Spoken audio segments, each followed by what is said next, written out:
Muitíssimo boa tarde, caros confrades, colegas, amigos da Academia de Medicina de São Paulo.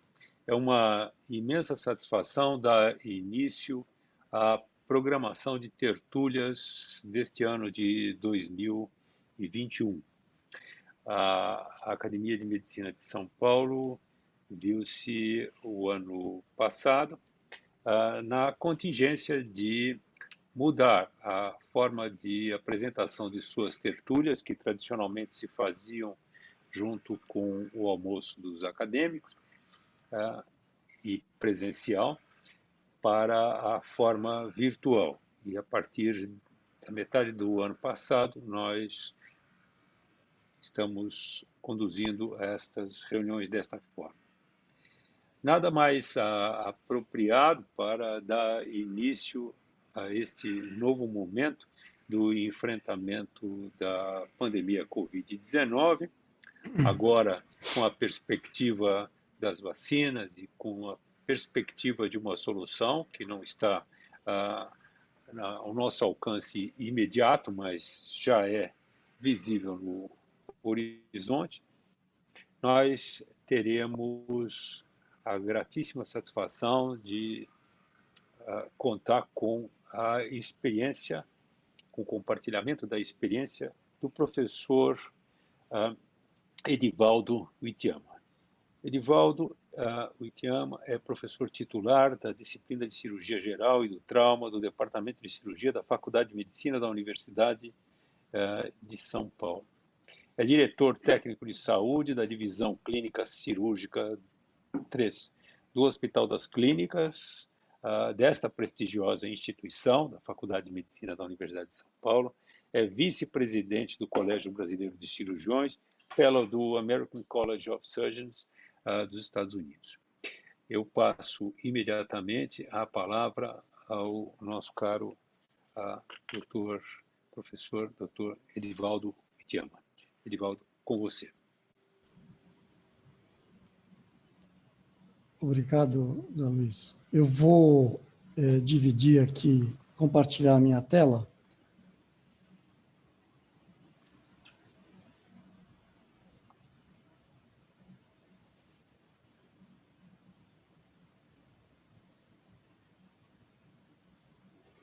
Todos estão vendo a minha tela? Está compartilhada? Sim. Ok. Bom. Inicialmente, os meus cumprimentos ao acadêmico José Luiz Gomes do Amaral, à acadêmica Linamara Riso Batistella, presidente e vice-presidente da Academia de Medicina de São Paulo.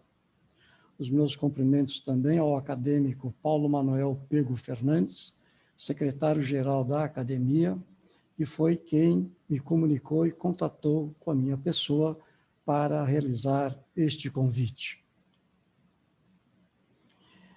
Estou vice-diretor clínico do Hospital das Clínicas, representando, então, o Hospital das Clínicas, e quero deixar aqui nossos agradecimentos à Academia de Medicina de São Paulo pela oportunidade de compartilhar a experiência do HC nesta pandemia.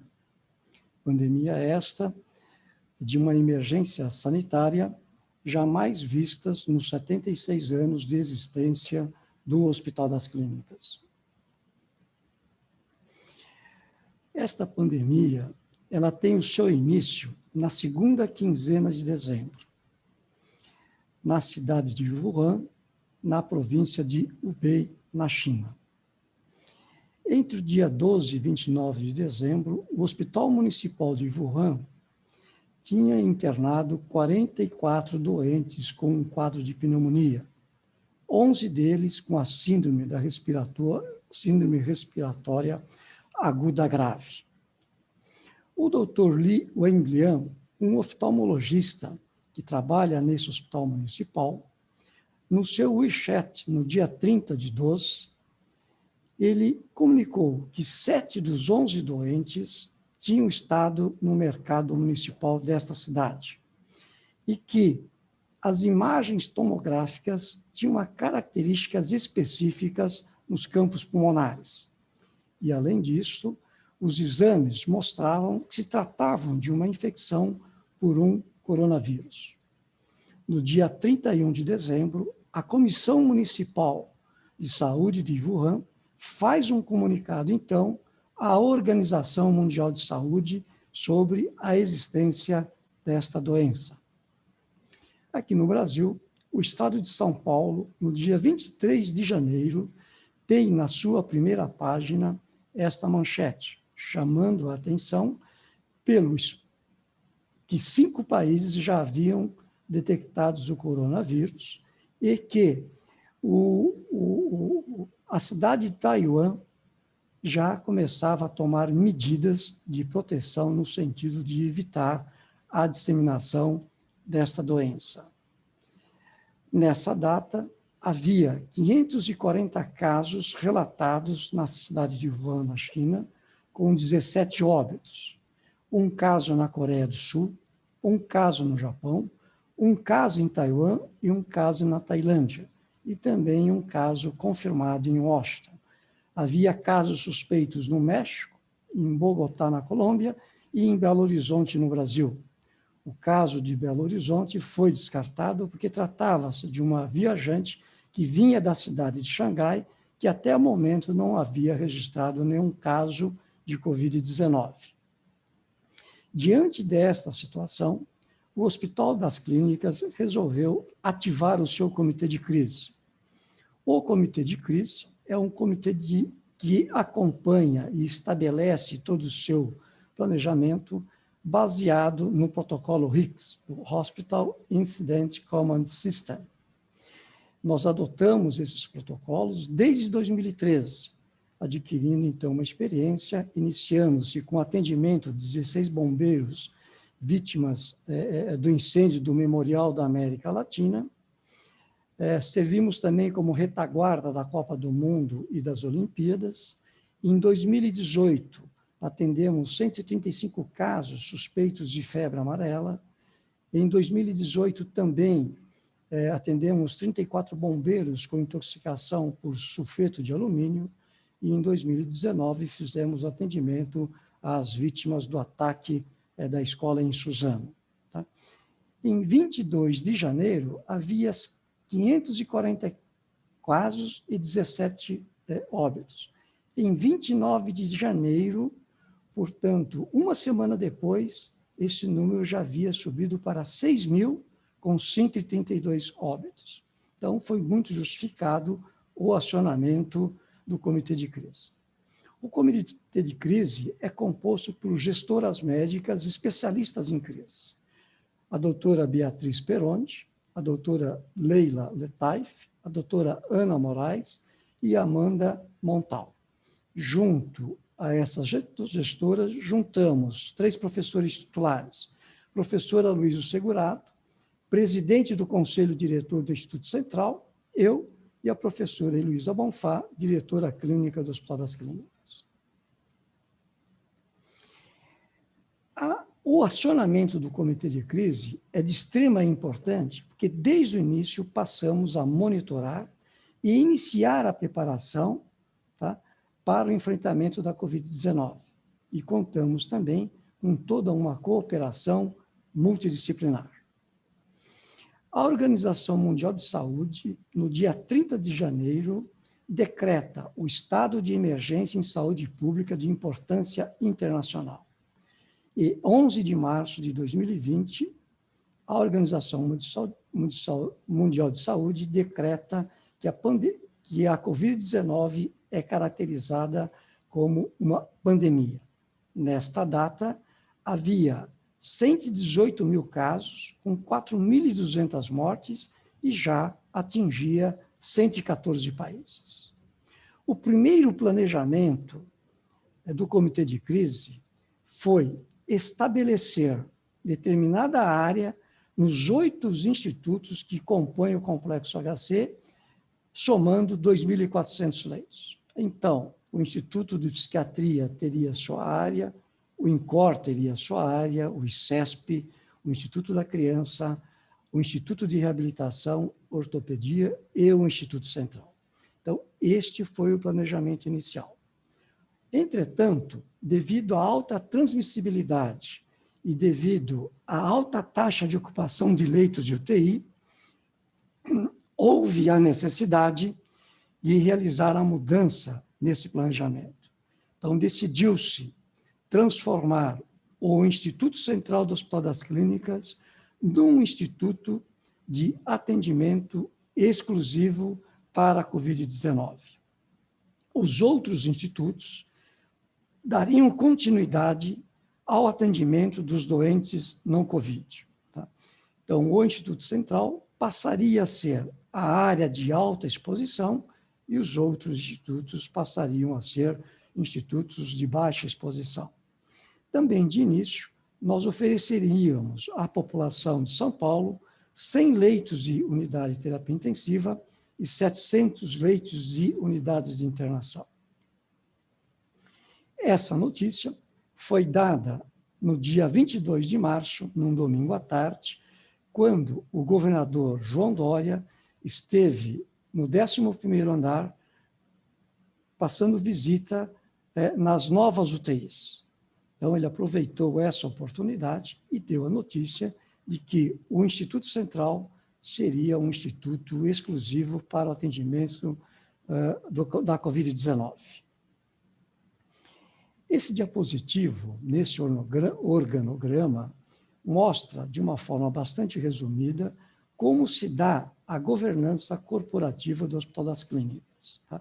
Nós temos o Conselho Deliberativo, apoiado pela diretoria clínica e pela superintendência e pelos institutos, o conselho diretor, o diretor de corpo clínico e a diretoria executiva.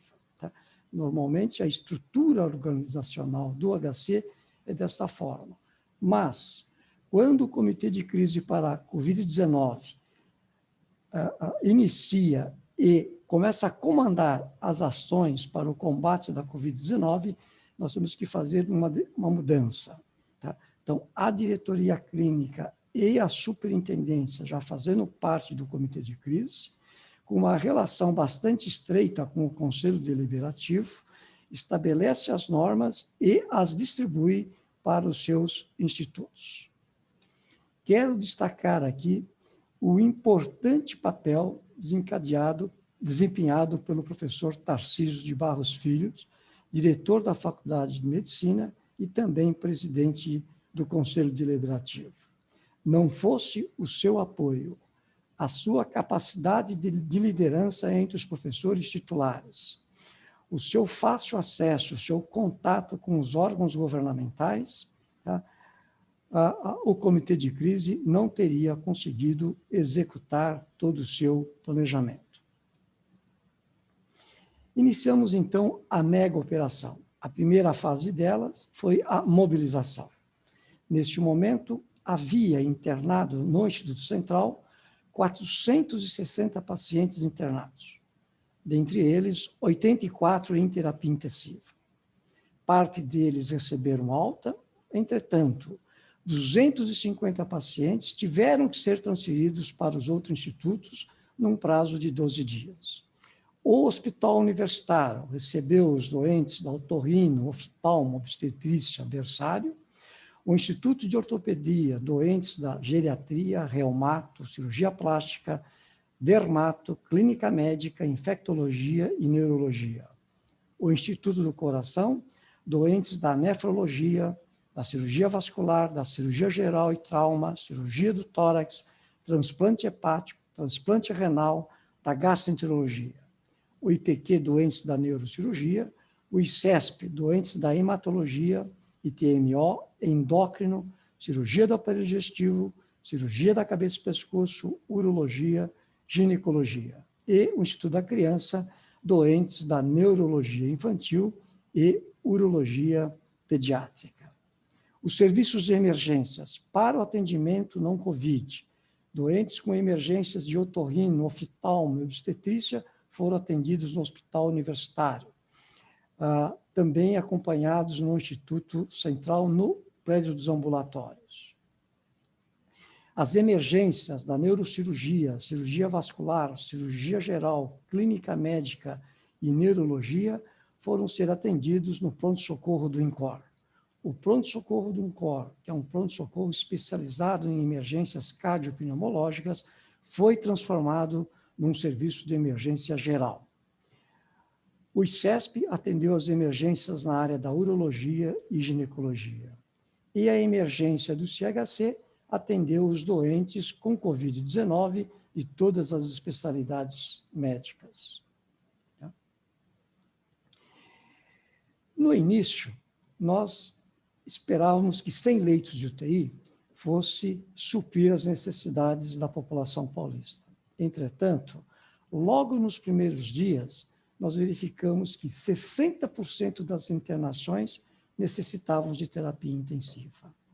Então, resolvemos ampliar, então, os 100 leitos de UTI para 300 leitos de terapia intensiva.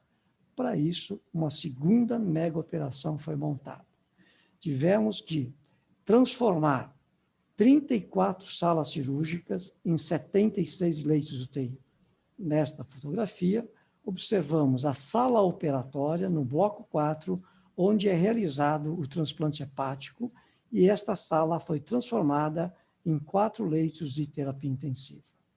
Também houve necessidade de transformar enfermarias, adaptar essas enfermarias em 130 leitos de terapia intensiva.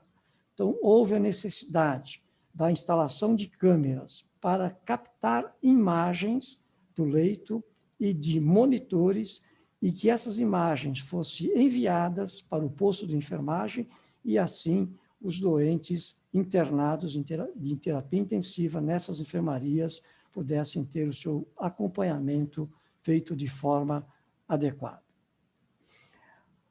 A infraestrutura também houve necessidade de grandes adaptações. Estabelecemos e organizamos uma usina de oxigênio e uma usina de energia elétrica.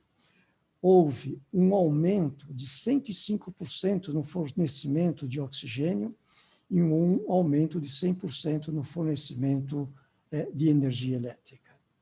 Os equipamentos e materiais também nós tivemos que providenciar. Ventiladores mecânicos, houve um aumento de 120%, monitores paramétricos de 39%, camas hospitalares 30%, bombas de infusão 101%, máquinas de hemodiálise de 46%. Os insumos, os materiais, máscaras cirúrgicas, um acréscimo de 180%, passamos de 58 mil para 160 mil, máscaras N95 de 3 mil para 18 mil, avental descartável de 1.400 para 204 mil, um aumento de 14.000%. Álcool em gel ou espuma de 400% de aumento. Para todo esse aumento e a distribuição, houve necessário, então, um trabalho bastante grande do ponto de vista de logística. Então, estabelecemos vários pontos de distribuição dentro do Instituto Central para que todos esses insumos chegassem na linha de frente e pudessem ser usados e não faltassem no cuidado dos doentes. É claro que todo esse trabalho só foi possível com as parcerias e com as doações, e chegou ao montante de 46 milhões. Parcerias com o Grau, que possibilitou a abertura de 16 leitos, fornecendo equipe médica, monitores e enfermeiros. A Redditor, 10 leitos de UTI, com 55 leitos de enfermaria, fornecendo equipe médica, financiamento para a contratação de enfermagem, o banco BTG Pactual, financiando a contratação de anestesistas para dar plantões em terapia intensiva, o HCOR e a Beneficência Portuguesa, equipe de fisioterapia para UTI, equipe de enfermagem para UTI e também o fornecimento de ventiladores. O Hospital Sírio-Libanês forneceu 14 leitos de UTI com equipe médica, ventiladores, monitores, telemetria e bombas de infusão.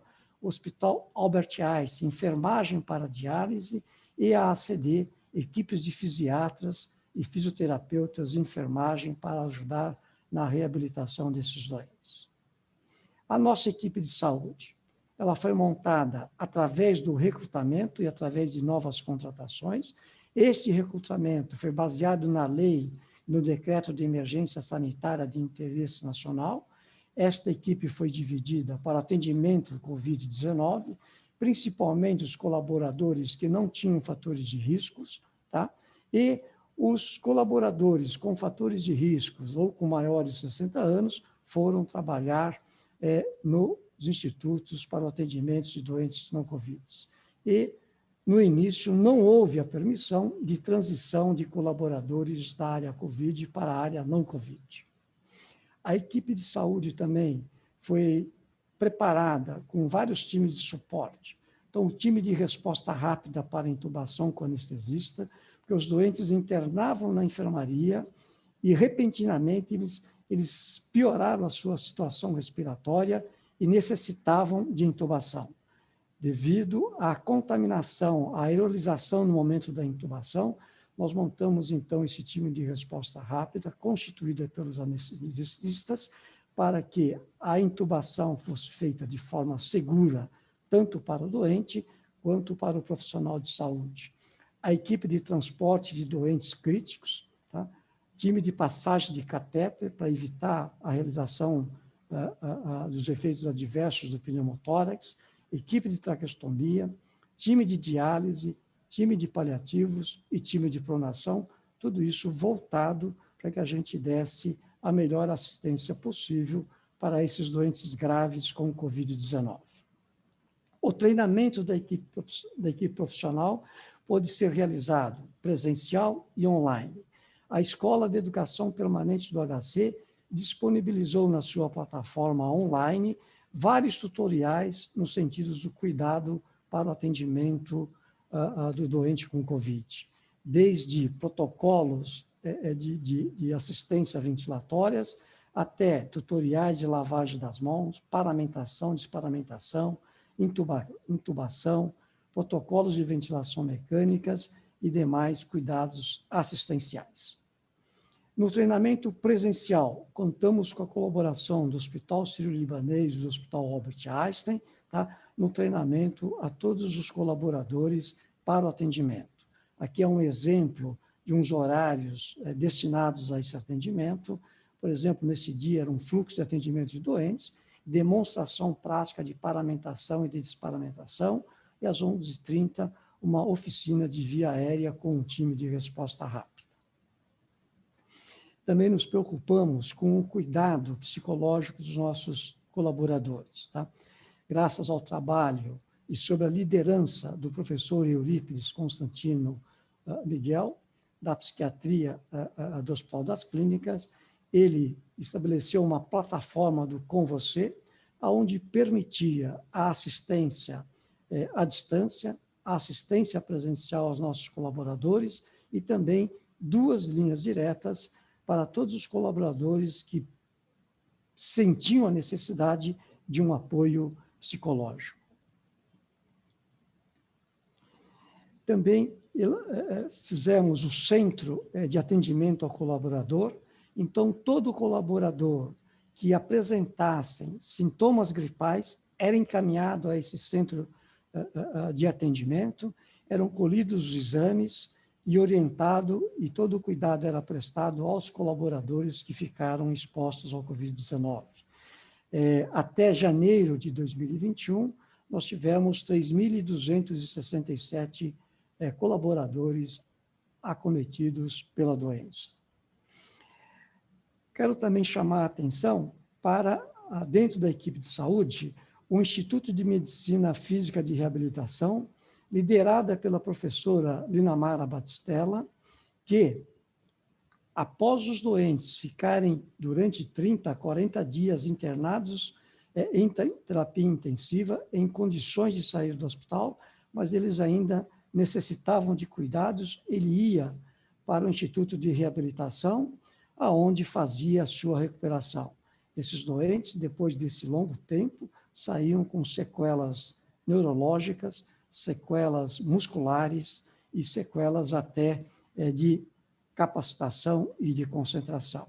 E o Instituto de Reabilitação fazia de forma internada esta recuperação.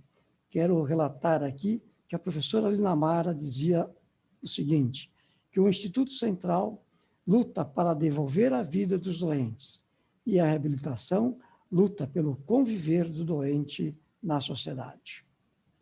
Os nossos resultados assistenciais.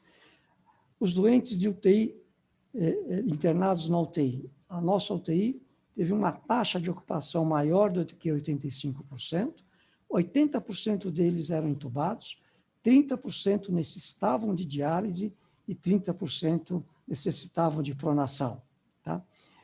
Baseado no SAPS-3, tá? E calculando a razão de mortalidade padronizada, deu uma taxa de 67, comparáveis com a taxa existente na América do Sul e também no mundo, mostrando, então, uma assistência de elevada qualidade. A outra ação de garantir que os doentes não COVID continuassem recebendo assistência no Complexo HC, mostra aqui essa tabela dos procedimentos realizados em doentes não COVID-19. É claro que o Instituto Central, como instituto destinado à COVID, teve apenas 5% de cirurgias realizadas, mas a ortopedia conseguiu realizar 42% do ano anterior, o IPQ 58%, o Instituto da Criança 70%, o INCOR 59%, o SPESP 55%. Os partos de gestantes que foram realizados no HU, houve uma superação. Ele fez mais partos do que no Instituto Central no ano anterior. Tá? Um outro aspecto que eu queria chamar a atenção é com relação à comunicação. Diante de uma crise, ou até nos dias sem crise, a comunicação é um ponto crucial para que todos os acontecimentos transcorram de forma bastante adequada. Tá?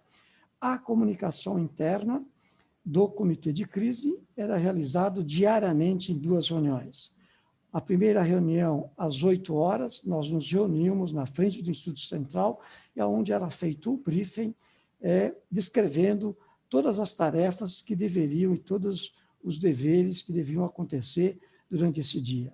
No final do dia, às 17 horas, nós fazíamos uns debriefing, tá, para ver o que houve e os problemas que aconteceram e fazíamos, então, a readequação das necessidades para o combate à pandemia. Além disso, nós utilizamos da intranet do hospital para, de forma online, fazer todos os comunicados. Tá? Numa pandemia onde muitos pontos são desconhecidos, quero chamar a atenção que as mudanças de planos, as mudanças de operações eram muito frequentes. Então, por exemplo, de manhã, nós tínhamos estabelecido determinado planejamento para determinado cuidado numa certa enfermaria e no período da tarde nós tínhamos que mudar porque o cenário havia se agravado e novas medidas tinham que ser adotadas. A comunicação externa. Foi importantíssimo o papel da assessoria de imprensa.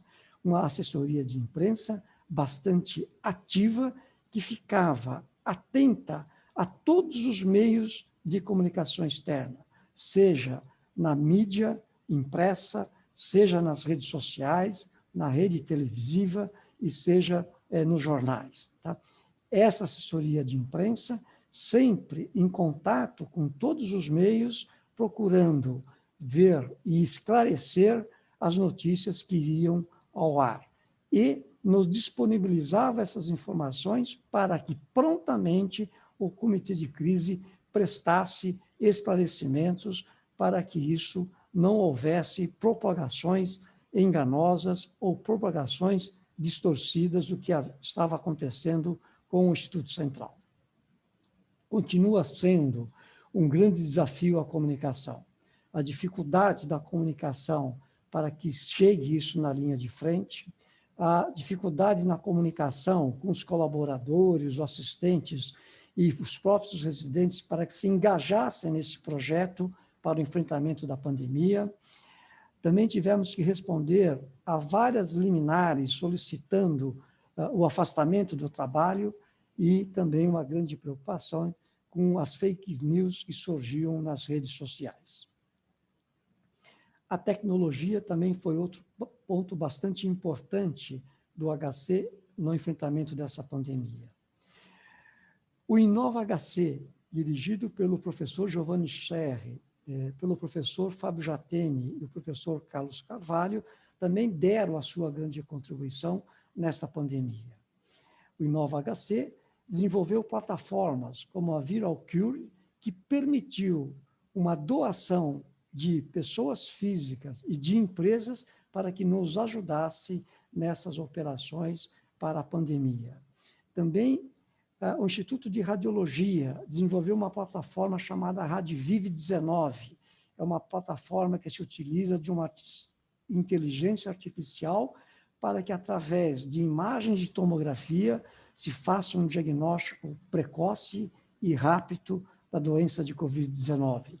Esta plataforma, além de ser utilizada aqui no Instituto Central, foi também utilizada em diversos hospitais do estado de São Paulo. No INCOR foi desenvolvido o Telesaúde, com a liderança do professor Carlos Carvalho. Essa Telesaúde era uma plataforma que orientava os intensivistas nos cuidados respiratórios, nos cuidados e na motorização e no tratamento da insuficiência respiratória aguda. Também colaborou, junto com a Escola Politécnica, na elaboração do nosso ventilador, tanto fazendo consultoria também, quanto testando este ventilador.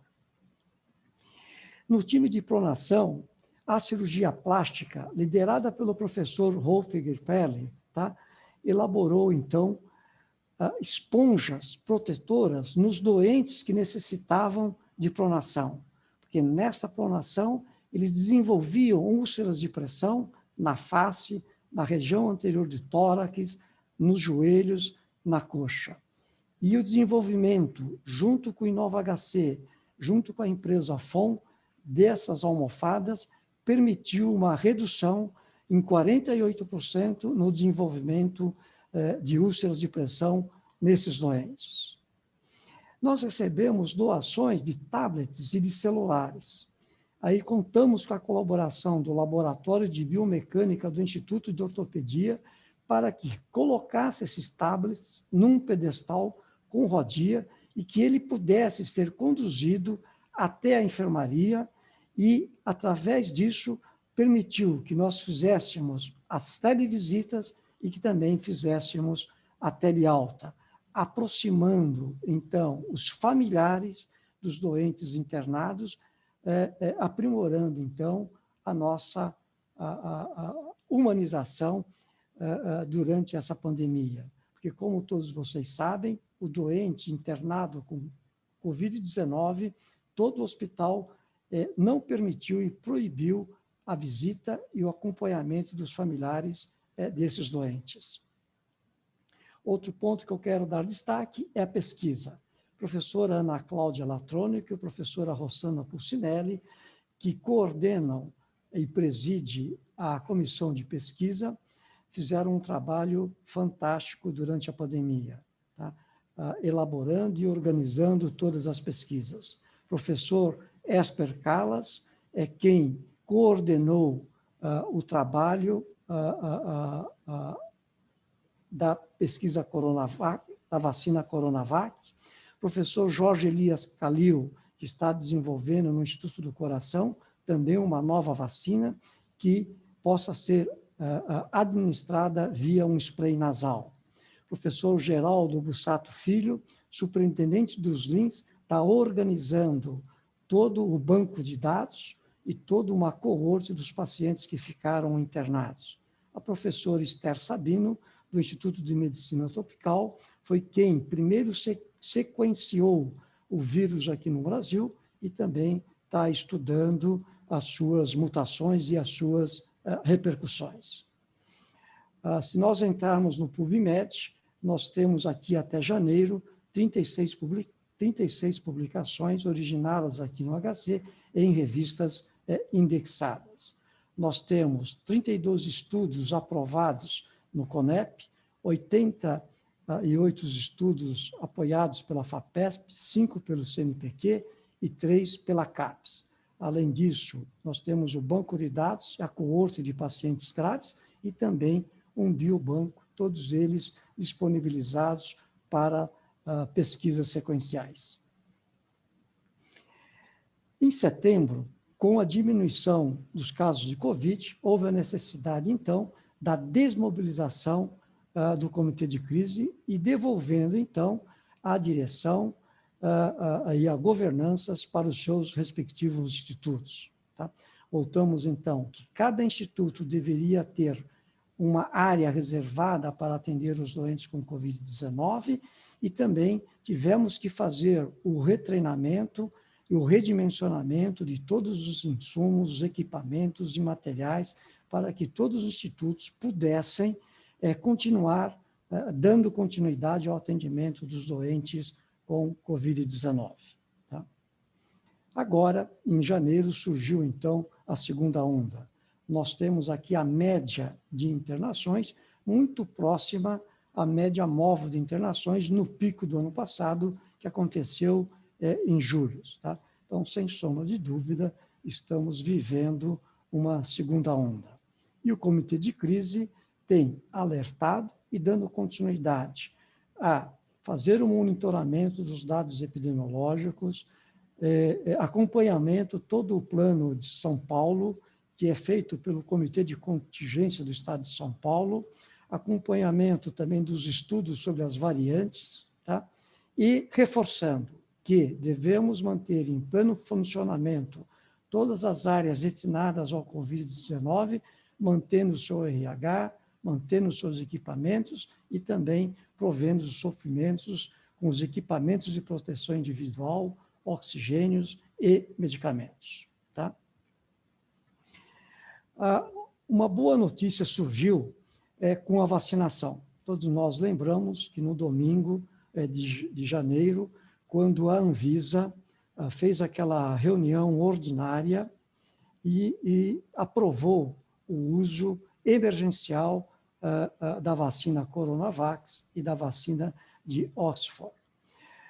Prevendo que isso poderia acontecer, o Comitê de Crise fez um levantamento de todos os colaboradores do Complexo HC, que entre colaboradores diretos e terceiros somavam um total de 38 mil colaboradores.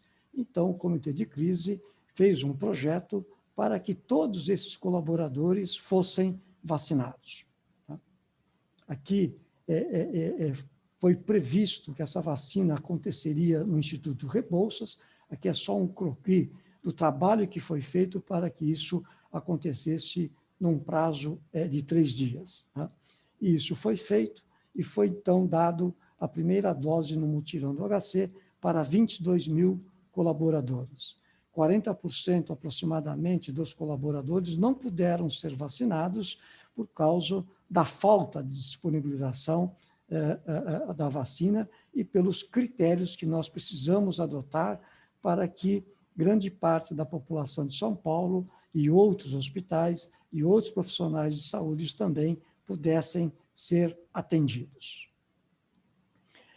Para finalizar, do ponto de vista da grande experiência e da grande ensino e aprendizado que nós aqui do Comitê de Crise tivemos durante a pandemia. Primeiro, com relação aos colaboradores. Os colaboradores que trabalham aqui no Hospital das Clínicas, os colaboradores individuais de fora das empresas que destinaram a dar apoio, fornecendo valores, fornecendo alimentos, fornecendo álcool em gel, todos os tipos de colaborações. Tá? Então, isso veio a reforçar o valor do ser humano. É com esse valor do ser humano que nós podemos fazer o nosso melhor para salvar as vidas. Tá? E com esses colaboradores, sem sombra de dúvida, nós podemos dizer que juntos somos mais fortes.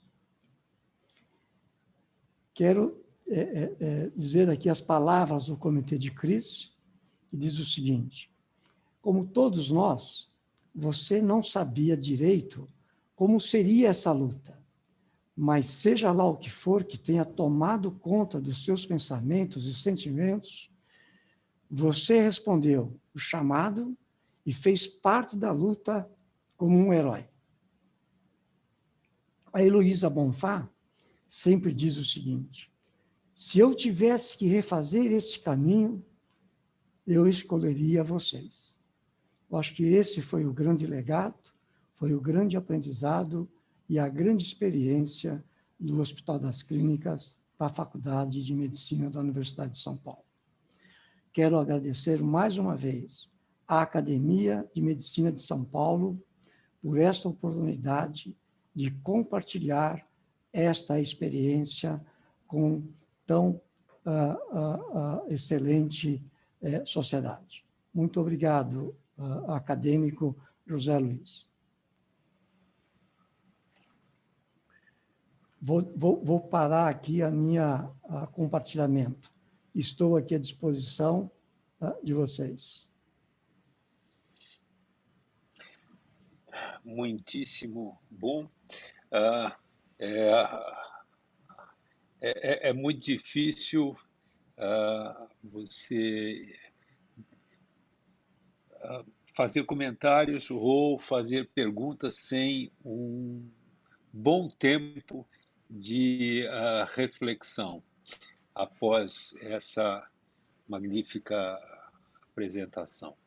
Esse bom tempo de reflexão é algo para que nós possamos tomar fôlego, né? Porque a cada slide que o professor Edivaldo passava, nós não podíamos permanecer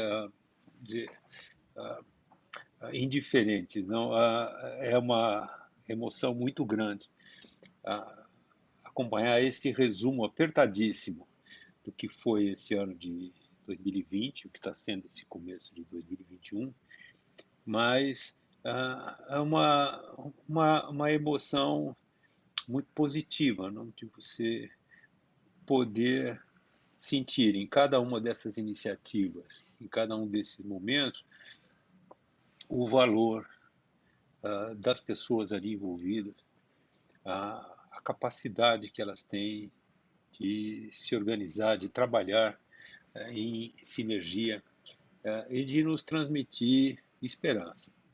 Com esta qualificação,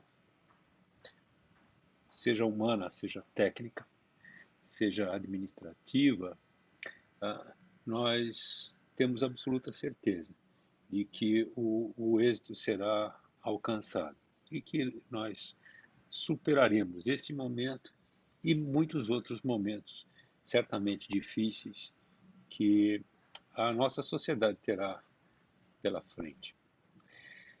Eu abro a palavra a comentários, não, dos colegas e já vou dar início às perguntas com uma pergunta simples.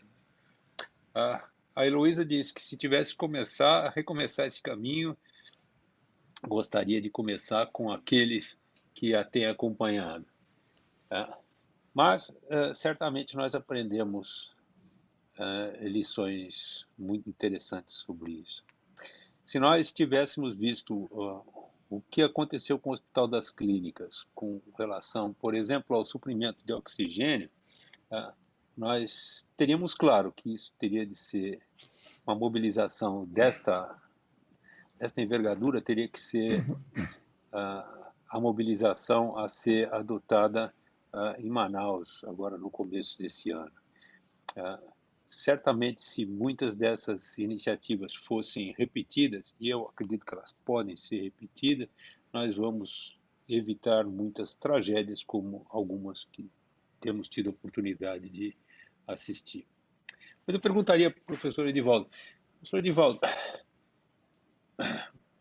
o que, se fosse para começar de novo, vocês começariam com as mesmas pessoas, mas o que vocês não fariam ou o que vocês fariam? Porque nós estamos começando de novo, não? Então, o que nos diz disso? E o que nos diria se pudesse definir uma multiplicação dessas iniciativas no restante do país? Vocês estão integrando o, o Comitê de Gerenciamento de Crise do Estado de São Paulo. Mas e o nosso país? Como nós podemos estender isto para as tantas dificuldades que nós encontramos nos vários cantos do Brasil? Por favor, Túlio. Bom, a primeira parte, com relação ao que faríamos e o que não faríamos novamente, acho que tem um ponto importantíssimo que eu tenho que salientar. Diante de uma crise, diante de uma catástrofe, é muito comum o ser humano se envolver emocionalmente. Acho que é impossível que o ser humano não se envolva emocionalmente. Mas o mais importante para quem vai tomar as medidas, vai fazer o planejamento e vai conter a crise ou vai conter a catástrofe, é que todas as decisões sejam baseadas em metodologia científica e não baseadas em crenças ou baseadas em emoções. Nós precisamos ter a frieza, a clareza de analisar os dados, de analisar as informações e dar a interpretação correta sem emoção. Tá? Nós não podemos ser negacionistas e também não podemos ser alarmistas. Quando eu digo alarmistas, é no sentido de provocar uma paralisação. Tá? Eu acho que isto é o mais importante. Então, para quem queira fazer um treinamento para atender e enfrentar crises, esta é uma característica primordial. Com relação à decisão de prover equipamentos, suprimentos, materiais, também é tudo baseado numa demanda, estudada. Tá? Nós temos curvas de consumos de medicações, de relaxantes musculares, por doentes, conforme a gravidade dos doentes na UTI. Tá? E à medida que os números de doentes graves ele foi aumentando, o pessoal da farmácia fazia as projeções e nos antecipava essas informações. Então, cabia ao comitê de crise tomar a decisão, olha, vamos nos preparar e providenciar mais oxigênio, não vamos esperar faltar. Havia o risco, sim, de acontecer de que não houvesse a necessidade e que todo esse trabalho na elaboração de montar aquela usina de oxigênio fosse desnecessário. Mas é preferível uma preparação que depois eu possa desarticular do que, no momento da crise, no momento que doentes estão necessitados, a gente tentar iniciar, então, a promoção desses recursos. Tá? Acho que isso é muito importante, tomar uma decisão antecipada. Não decisão antecipada baseada numa bola de cristal, baseada em curvas de estimativas. Com relação ao país, acadêmico José Luiz, nós já temos uma participação. A liderança na pessoa da doutora Beatriz Perondi, ela tem visitado vários estados a pedido do Ministério da Saúde. Inclusive, ela já foi para Manaus 3 vezes, já foi para Manaus, para dar uma consultoria técnica daquilo que precisaria ser feito, de como precisaria ser feito. Tá? Ela participa de uma equipe onde faz todo o levantamento, faz um relatório e propõe medidas de contenção da pandemia. Tá? Então, isso nós já temos feito essa colaboração. Agora, se os órgãos locais, os órgãos federais adotam o percentual da adoção dessas medidas propostas, isto cabe aos órgãos locais e ao órgão federal. Mas nós temos trabalhado nisso, sim. Muitíssimo, muitíssimo obrigado. Foi tão interessante a sua ênfase com relação à comunicação e a importância de nós evitarmos as notícias infundadas, né? Logo no início da pandemia, nós tivemos uma querida colega que estava internada e todos preocupados com a internação dela, seguíamos qualquer notícia que viesse a respeito disso. E surgiram algumas notícias absolutamente infundadas sobre uma evolução desfavorável do seu caso, o que, felizmente, não se confirmou. E eu não me contive na época e transmiti aos amigos uma história que agora se materializa num quadro que nós colocamos aqui na presidência da Associação Paulista de Medicina.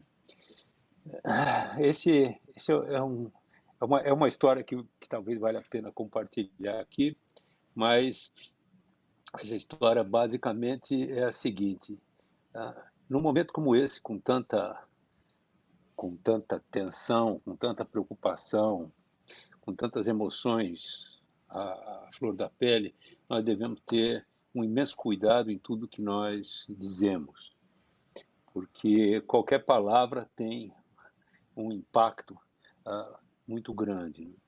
Então, se nós tivermos que dizer alguma coisa, o primeiro passo é ter certeza de que isto passa pelo filtro, e no caso aqui, nós temos esses filtros aqui simbolizados em peneiras, não passa pela peneira da verdade. Quer dizer, isto realmente é verdade, isto passa pela ciência, ou é uma impressão que nós temos? E é fácil ter impressões num momento como esse, não é? Portanto, tem de passar pela verdade, tem que passar pela ciência.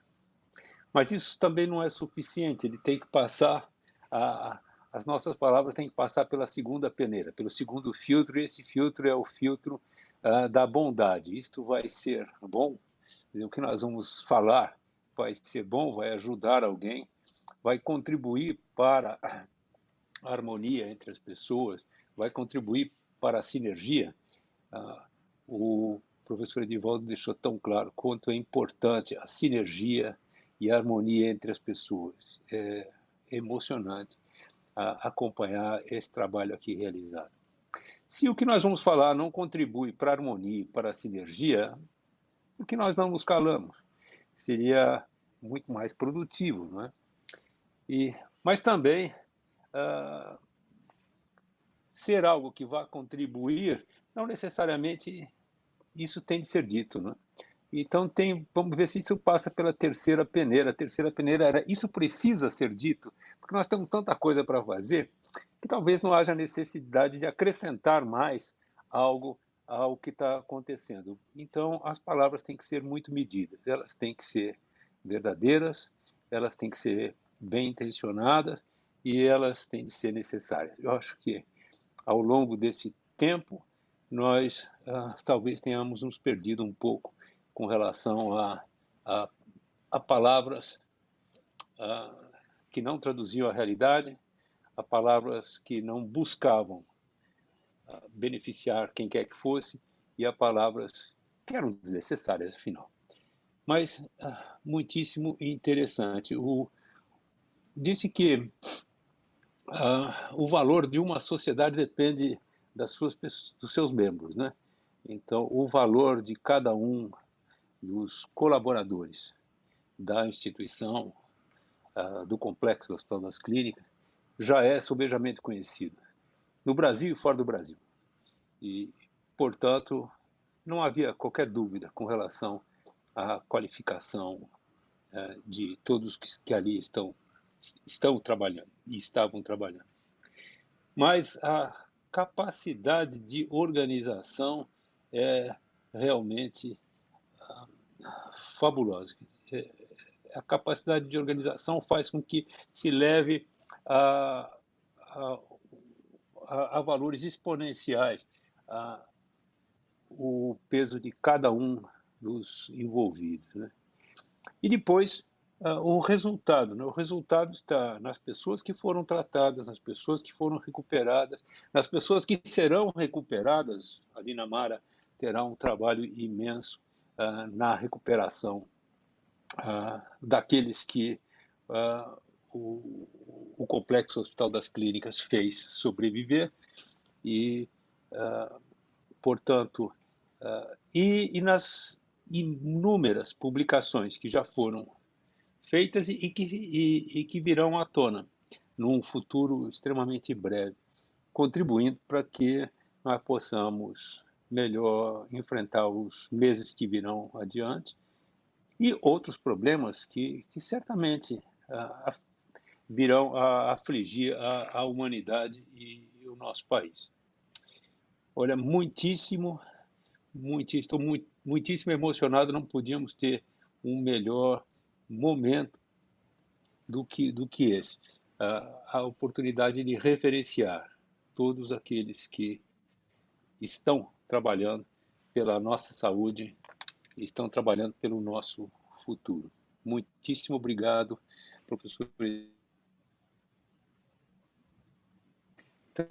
O nosso respeito e a todos aqueles que lá no Complexo Hospital das Clínicas continuam trabalhando por nós.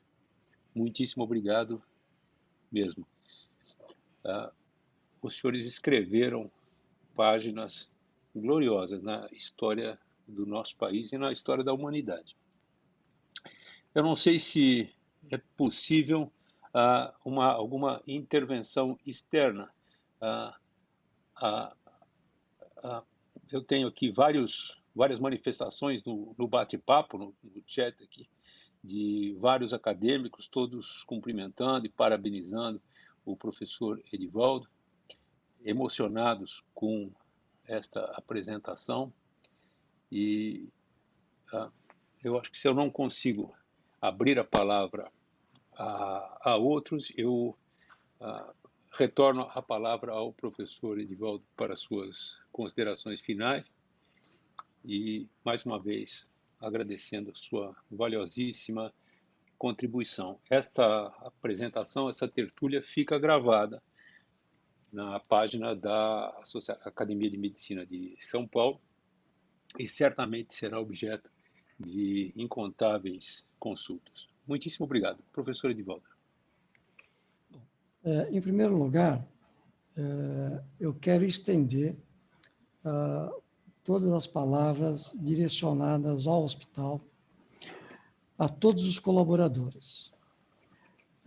As lideranças que eu citei na apresentação, elas só puderam fazer a contento o seu papel porque faz parte milhares de colaboradores anônimos. Aquele realmente que está na linha de frente e que, nesta apresentação, não poderia mencionar todos eles, que seria uma lista enorme. Tá? Então, todas essas palavras de reconhecimento, de elogio, eu quero estender a todos os colaboradores que participaram e que ainda estão participando nessa luta contra esta pandemia. Quero também agradecer à academia pela oportunidade dada ao Hospital das Clínicas em compartilhar esta experiência.